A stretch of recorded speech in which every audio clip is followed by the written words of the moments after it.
We will just start off, if you can introduce yourself a bit, maybe tell us just a little bit about what you do, and maybe for Timothy, perhaps you can just give us a little spiel about what you do as well, and some of the different funding options you've come across in your work for SMEs. Do you want to start with Emmanuel? Hello? Okay, good. Hi, everybody again. I do not dance. Just wanted to let that out of the bag. I'm a multimedia journalist, so I host a radio show on YFM. Business development for two companies. So one of them is a storytelling company called Team Thousand Words, which I'm a partner, and then Reading Media, which is a digital media platform. Basically, I consider myself to be a storyteller, and so I do so on various platforms, on vision, in front of and behind the screen as well. Can you just give us just very quickly how you started up and where you got money from? So I think the entrepreneurial process is like, I'm one of those people who gets hit by ideas a lot. In terms of photography and in the media space, I did photojournalism in college, and right afterwards started something small. How I got into funding or getting funding, I think funding is a continuous process. So for some of the businesses that we started, 10,000 Words started off with friends and families. So the three F's, if you will: friends, families, and fools who believed in our idea. So friends who thought that, oh, you guys are a cool group of people, you're actually good at what you do, so we would sponsor your equipment. And those were, family can't say no, really. The third category of people who were not related to our friends were the fools who said, okay, we see this as an opportunity and we will buy into your idea even if it fails. Besides those three categories, there are lots of, government and non-governmental incubators and opportunities, if you will. One of the more recent ones that I've been a part of is TechnoServe's Engine program. That's a partnership with the UK government as well. And what they do is they ask for applications for entrepreneurs, and they put you through a process of where are you at the stage of your business, what type of mentorship do you need. So I think my approach with the different teams of business I've had is we look for money anywhere we can find it. And I'll probably be able to explain more on that as we go further. Thank you. All right, so Benedict is a co-founder of Tropical Surprise. Basically, the business is about adding value to tropical fruits. They're currently offering a takeaway service and tropical fruits. In particular, what they're working on right now is on feasibility studies for mangoes to find out how to preserve them and, in essence, to take that to an export level. So she's in the agricultural field. Can Mendel tell us a little bit about where she got capital when she was starting up? The Development Corporation, we predominantly invest in financial institutions. We are the majority shareholder in Bank ABC in 5 countries in Southern Africa. And then in Nigeria, we're present through Union Bank, which I think is one of the oldest and more renowned banks in the country, even though it's on a bit of a return after a disaster in the financial crisis. Do you want to say something about funding? Yes, right? So, I got money. We got money from investors on the European stock exchanges, and then invested in these banks that, so to say, on-lended. I think in terms of funding for SME firms, it's not always easy. I mean, the simple truth is nobody likes to lend to SME companies when they can lend to big corporates, but the environment is changing. I think more and more even banks are willing to avail facilities, especially to SME. There's a lot of programs available from the IFC, from the IMF, that allow banks to avail such facilities at attractive rates and basically create opportunities. But I think if someone has a great idea, they'll always get the funds and will be able to start, whether it's through angel funds or similar. Actually, as ADC, I think a couple of years back, we funded a Zimbabwean national, George Manyera, to start his own fund, and since the last 2.5 years, he's now built into an investment advisory firm with assets of approximately $50 million and controlling the largest hotel group in Zimbabwe. So I think when someone is passionate and when someone is focused on their goals, they'll always get where they want to be. And I think it's about starting, acting, and not sitting around waiting for someone to give you money. Thank you. Thank you very much. Larry. Thank you. My name is Larry Nelson. I'm the Chief Innovation Officer of Infinite Impact Limited, an Nigeria's portfolio management company set out to build the largest enterprise community in Africa through innovations and partnerships. I set out in 2007 as a young entrepreneur after I returned as a one-on-one young African leader, and I needed to structure something that will address a major challenge in my community, because the community which I grew has a lot of young people with ideas, but don't know how to structure these ideas to become, thriving businesses out there. So I set up the company and started with my most minimum viable products, which was the collection of books I read, via the internet. There were various ebooks I put together in a CD and started selling for 1,000 naira. And sold some for 3,000 naira, and I was lucky enough to sell my first 1,000 for 3,000 naira. When you do the mathematics, you have 3,000 times 1,000, that's 3 million naira, and that was how I was able to, rent myself an office, get staff, and all of that, and I had to take the company through processes, to be able to make it more sustainable, so create more product and the rest of it. But along the line, moving the business from a smaller level into like a more structured level, how to raise more funds to be able to run the company properly. So I invited other young entrepreneurs that have interest in what I do, and I sold a bit of the company share to them. In fact, I sold about 55% of the company, to these people who actually brought money, time, and then their talent, which are basic necessities for company valuations and the rest of it. So we were able to use that to build the company, but we had to go, onto bigger projects like launching a debit card that will be launched from next year, basically. And we started raising funds from investors, going to private equity firms, but it was a bit challenging because we haven't masterminded our processes at that particular point in time, so we haven't still gotten funds from private equity firms because they focus more on high growth ventures. But basically, we were able to raise funds through our minimum viable products, and then one major fund we haven't accessed but have gotten thumbs up for it is the Oxfam No-Babe Social Investments of $1 million to fund one of our major products. I think basically that's what we have been able to do to raise funds.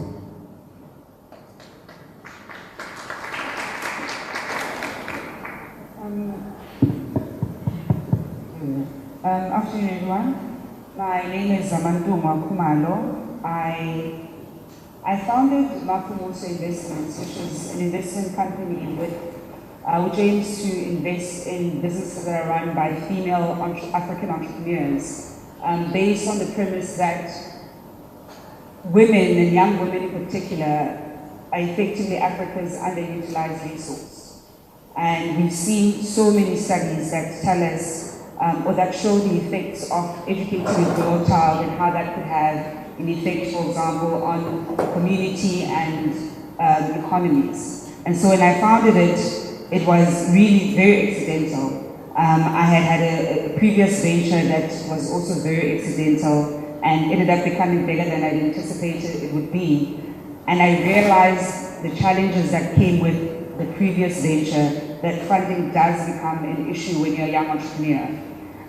When I wanted to upscale a previous venture that I was into, I found that I didn't have sufficient resources to make it as big as I wanted it to be. And at the time, I already had clients from as far away as Canada, and I was based in Johannesburg.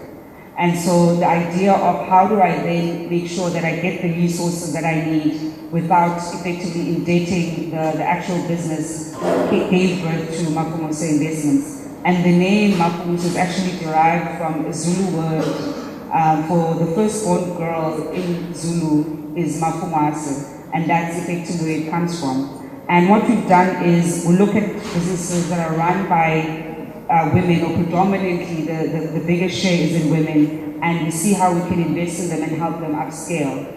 And one such example came with a young lady that I'd known, and now we've become very close friends, who used to do nails just as a hobby. She liked doing nails, and she'd often charge a very low price for doing nails to a lot of students at varsity. And I sat down with her and I said, actually, this could become a business. You're charging far less than what a lot of people charge at the malls when we go to. Why don't you upskill and start advertising with all the female residences and actually offer it as a service and students can pay you?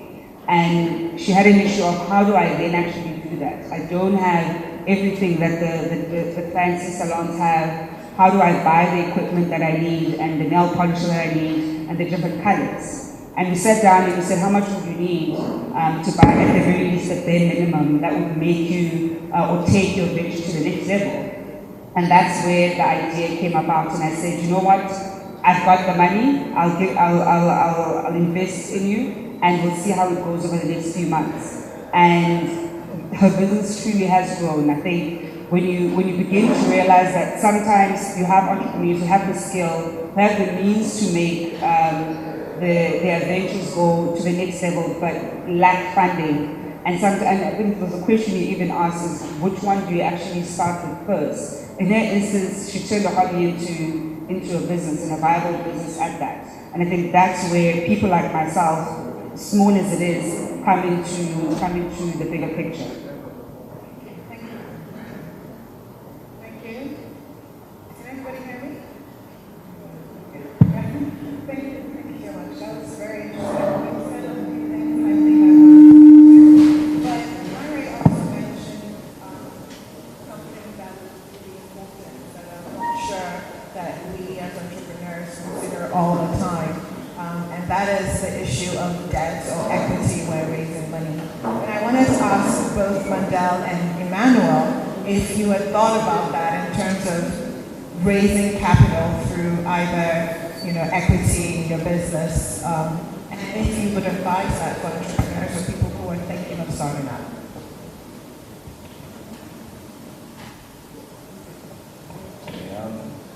One of the things that I think is really interesting about the entrepreneurial space in Ghana is there isn't as much cash flow as young entrepreneurs would like. And for those, most of the things that I've learned in my experience is to have mentors who have established businesses. One of my mentors is the owner of Global Media Alliance. And one of the things he said is, when you're starting off, you should avoid debt, at least when you're starting off, as much as possible. The statistics for startups actually succeeding is anywhere from 30%. It's a bit lower. And in Accra, when you need inflow of cash in order to sustain your business, in order to make it viable, and then go seek venture, you're put in a difficult situation. The percentage for a lot of the loans that the government give is anywhere from 20 to 27%. That's the interest. So if you're starting up and your idea sounds great, it sounds exciting, and you don't have a support system, the odds might not favor you. The alternative to that is understanding that whatever you have has value. So, for example, a barter system or a well-regulated barter system. I say that with reason, because you can't barter off everything and then expect your barter to pay for cost of production, electricity, things, utility bills that you have to pay. But using a regulated barter system where you trade services with other people can be a good way of exchanging and starting off initially. So that's my take on that. Initially, when you're starting, it might be a good idea, but you should be cautious on the type of debt, especially with, I don't know what it's like in other countries, but with 27% interest rates, starting out, that's difficult. Moi, je crois que c'est quelque chose d'un peu bas. Et lorsqu'on fait, lorsqu'on prend c'est ce ne sont pas les partenaires qui devront faire ça à ta place. Donc c'est quelque chose d'un peu particulier. Donc c'est même s'il y a des partenaires qui doivent venir, c'est pas que tu dois leur donner. Tu peux peut-être les intégrer dans ta vision, mais c'est pas que tu dois donner. Parce qu'ils ne peuvent pas réfléchir ce qu'ils doivent faire. So in her view, it's important to recognize that your vision for your business is yours. And so while having these finance partners is important, you've got to recognize that they're unable to replicate your idea. And so you need to protect your idea, protect your business. And so it's very important to be cautious, I guess, in looking at private equity partners. Thank you. Now, Timothy, Emmanuel mentioned, and I can see Larry also emphatically agreeing about the high interest rates, especially for entrepreneurs, especially for young entrepreneurs. So what I wanted to ask you, based on your experiences, are what are they can implement in terms of providing favorable interest rates for entrepreneurs, especially young entrepreneurs? Sure. I think Emmanuel actually put it quite right, and in the same sentence where he mentioned 27%, or actually the sentence before, he said about 30% of the businesses are successful. Now, if they raise at the corporate level, the other 70% is default on loans. And that's exactly why the interest rates are so high, because the risk is so high. That being said, I fully agree with Emmanuel. The most important thing is if you want to keep your business, it must be sustainable, and that's why it's difficult to get that burden in the beginning. I think there's sort of intermediate instruments, preferred loans, semi-equity facilities, a lot of facilities from the African Development Bank, Sevilla Advice. The problem with these is they always require track records. So the more traditional SMEs can usually attract a bit cheaper funding in this regard because they can show a significant track record of workload. I think for real new start entrepreneurs, a cheap bank loan is only possible if you give a personal guarantee and you actually have assets behind it. But it actually means that you've now transferred that 70% default risk from the bank to you, which is, again, something you would really have to consider because I think Emmanuel's point is very valid. I think for young entrepreneurs, the best thing to do is to really focus on keeping costs as lean as possible. And I'm personally always wary of early equity dilution because the reality is if your business is really successful, and I think some businesses have shown they can be really successful, it's also painful if you're suddenly left with 2 or 3% equity in the business rather than the 75 you could have had. And I think, in Europe, the Zambo brothers are very famous and they've now come to Nigeria through, I think, Jumia. They're in South Africa through Zando. Their model is they give young people with good backgrounds an entrepreneurial experience with a luxury salary, but as a result, as a founder of such a business, you'll own 1 to 5%. Now, I think that's really a choice everybody has to make is, do I go and find my business as part of such an incubator network with little equity and luxury life in the first few years, or do you actually struggle, keep personal costs to a minimum, but then in the end, send a substantial chunk of your business. If it's really about making interest lower, I have friends that pledge their houses, that pledge their parents' houses through loans. You can get interest rates substantially down. But if you do not succeed and your parents' house is sold, that's something you'll just have to live with.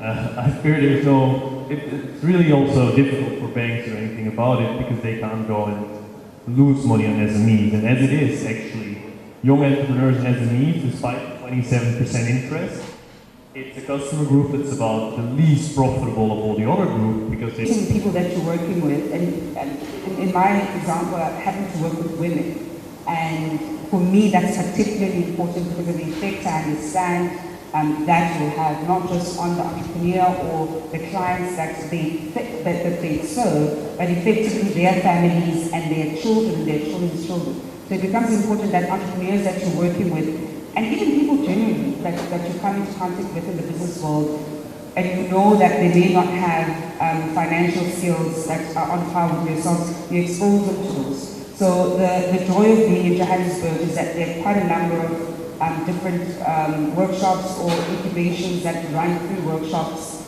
outside of their actual programs where they can attend. So the entrepreneurship buzz really has hit South Africa quite a lot, and there's a huge emphasis on young entrepreneurs who starting or potential entrepreneurs starting businesses and making them grow. And so part of that is how do you then, work with your finances? How do you budget? How do you make sure that you have sufficient cash flow? How do you make sure that you don't fall into the debt trap? And I think it becomes very important what was pointing out that are you going to, for a few years, not buy that fancy car, not move into the fancy apartment, not buy fancy clothes and live a moderate lifestyle until your business is sufficient enough for you to properly afford it, and not just access to it. Because I think it also becomes important that we differentiate between really affording something and affording access to something. So more often than not, you can afford, access to, let's say, credit for up to a certain amount, but that doesn't mean that you necessarily afford what it is that you're buying. So how do you actually make sure that as an entrepreneur, you're living within your means and living sufficiently enough to make sure that you grow your business? And for me, not just as an entrepreneur or as an investor, but just as a young woman, financial literacy and being financially empowered is very important. I think the more women are financially literate and financially empowered, the better it is for the countries and the communities that we live in. I'm going to pass to that too. Lanre, you've had access to both, I believe, government funding and independent funding from international organizations. You mentioned Oxfam, for example. So I wanted you to just tell us a little bit about your experiences with that, and if you believe, or what policies would you want to see governments implement to help young entrepreneurs in terms of funding? All right. First of all, I think we need to, do an analysis on a potential entrepreneur or an entrepreneur who wants to get funding. What are their basic challenges? First, I don't see any reason why an entrepreneur will get funding when you don't even have your idea in the business plan form. You cannot articulate your idea properly. That is one. Another thing is that the banks don't even trust an entrepreneur. They are on a low credit risk. And because of that, because they cannot track you as an entrepreneur, and you don't also have the collateral to get the funding from them, they become very skeptical in giving you funding. Another thing is that the challenge that young entrepreneurs face also is that they do not have the management know-how of how to manage their business, structure their business. And because of this low structuring system, they don't get to convince a potential funder or an investor to put money in their business. And the truth about it is that the question is not, how do we get funded? It is about when do we get funded and what do we need to do to get funded. And this is very critical because the money is out there. Take for example, I was reading an article by African Commission. It was a report, and they said they have $1 billion for African entrepreneurs. Now the question is, you see the money is there. How do you assess this? I was on Kickstarter recently and I looked at the various videos that people put out there, to be able to attract funding, creative project.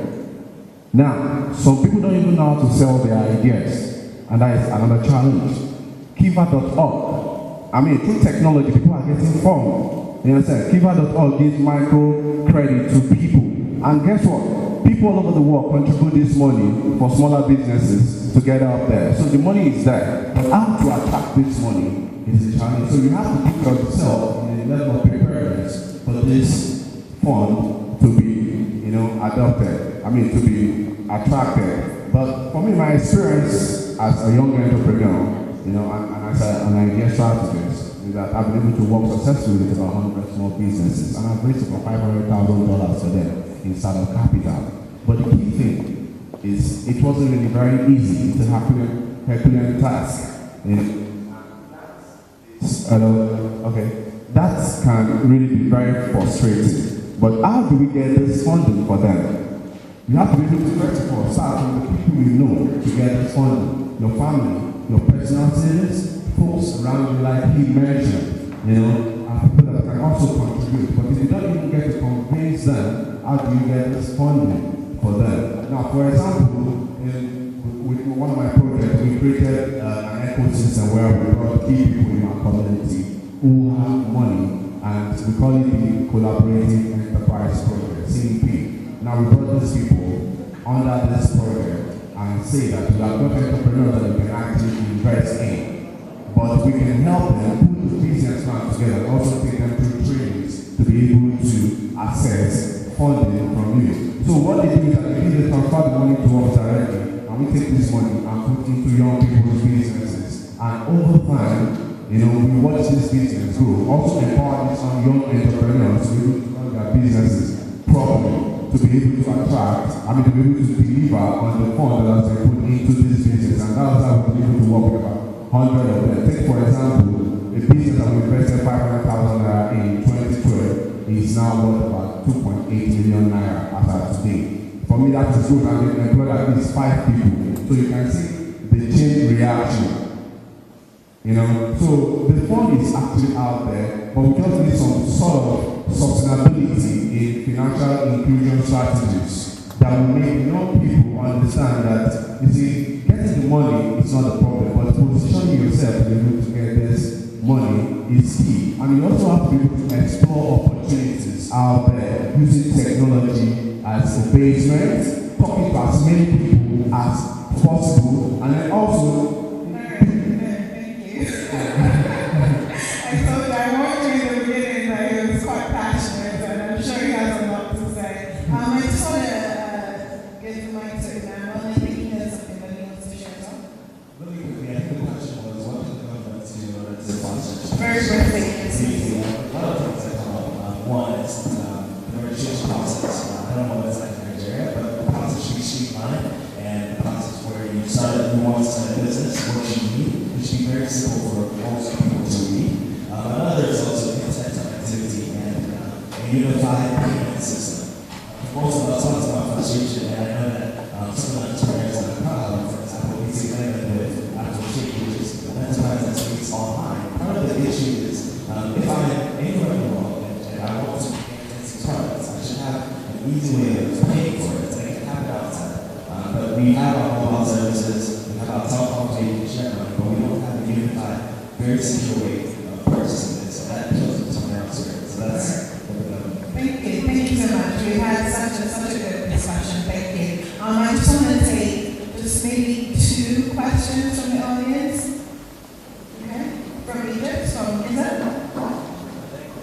One question is that the money is out there for everybody wants to invest in, but there's a very, I personally have a question in my mind. Should one look for money and that's more available out there, or would it be smart money, like this discussion? Should you also be looking for people that are in your industry or are going to offer you more expansion in new territory, or is going to be strategically in some way helping you, but at the same time putting some obligations and control over your company, or should you go for just stupid money that's going to be out there and do whatever you want? What do you think? Okay. The second question, please.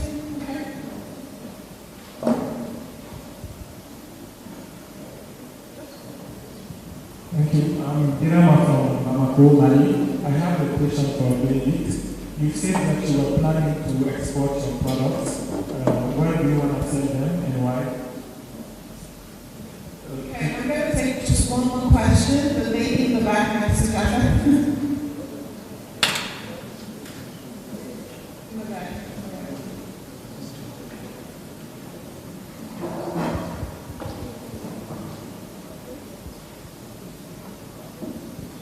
My name is Shayla from Abuja.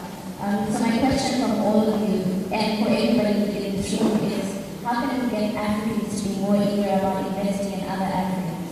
Because we can't keep looking to the outside and expecting people to give us money and to fund our businesses, etc.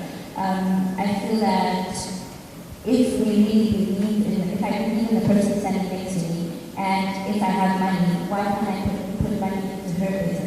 So what can we do to encourage that? Okay, thank you very much. For my last question, I'll just just direct it to Emmanuel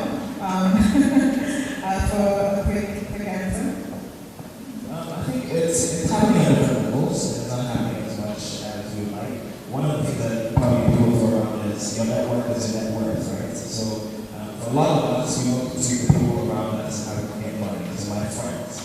Fortunately, thanks to global achievers, I have more wealthy friends than I would. Before this, most of my friends are probably on the same budget as I am. So it's nice to say that we want to invest in each other, but a lot of the times the reality of the ground is the cost of productions are really high. We're getting taxed really high, so as much as I like to invest in everybody's business here, it's really difficult for me to start my own business, meet my needs, and also think about savings and then invest in somebody else. So part of it is just our economic capacity where we're at now. That's why it's okay, another question? Okay, go ahead, please.